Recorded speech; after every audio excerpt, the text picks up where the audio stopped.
next level.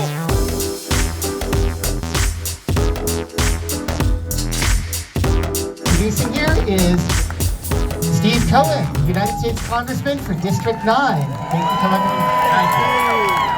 Thank you very much. Good afternoon, good morning, District 9, and no kings. Last night I was on the floor of Congress.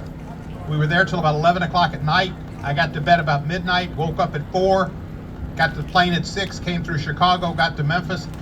I've already been out to the edges of Shelby County to a couple of programs out there, and I'm very, very happy to be here with you. You are why I came home on that early morning flight. Thank you. And so many of you made me feel so good as I walked in. It was nice to see so many friends and supporters. So thank you for that. Good way to come home to Memphis. We are in dangerous times. Yes. You all know that. We all know it. Yes. Yes. The war should have been declared by Congress and not by King Trump. He has no concern about the Constitution. He has no concern about Congress. He has no concern about you. He's lawless. Everything he does is geared toward his supporters, particularly his wealthiest supporters.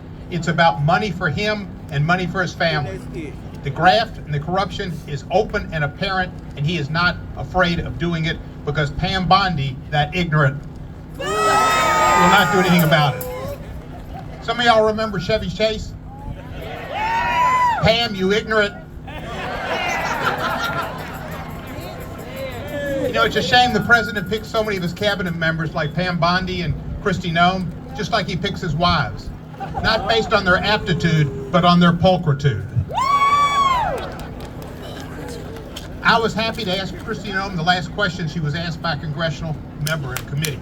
She's gone. Good riddance.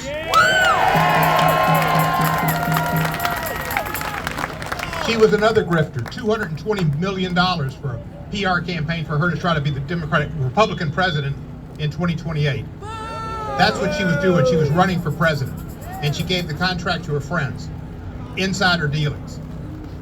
Now, Trump said he didn't tell her anything. Who do you believe, Trump or Kristi, or neither one of them? It's a shame. We cannot trust our president. We can't believe him because he lies all the time.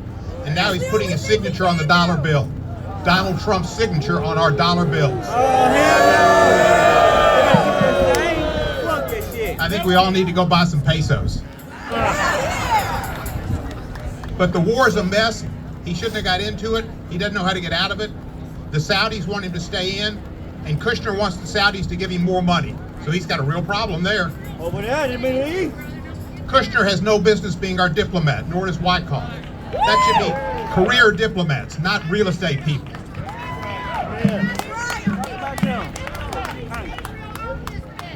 The war is a mess. His economy is a mess. The court said his tariffs were improper. They were illegal. We knew that from the beginning. He didn't care. He's going to have to pay that money back to the American public. Those were all taxes. They've raised the price of your products. They've raised the price of utilities. They've raised the price particularly of groceries and all kind of products. And that's because of Donald Trump. He did not do anything to the communist Chinese. He did something to you and me. And his appointments to judges and other positions are pitiful. I filed the first complete articles of impeachment against him in 2018. I saw the situation in Charlottesville, Virginia, and I knew my friend Nancy Pelosi did not want anybody to file an impeachment resolution.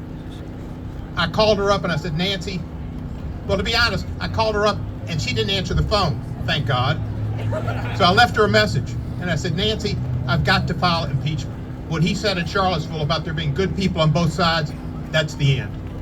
So I did it. And we had 17 co-sponsors, including my friend John Lewis. And we'll do it again. Right now I'm third in seniority on the Judiciary Committee, and I'll be second in the next term. We will get him impeached.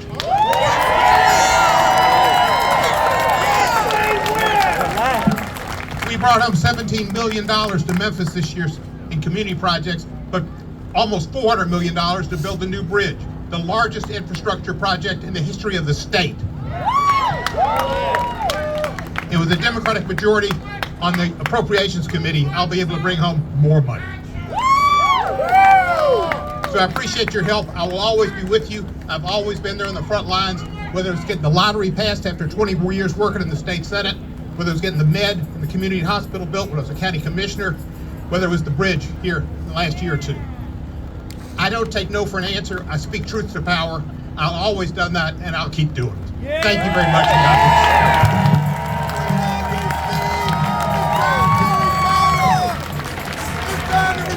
bless. Next level.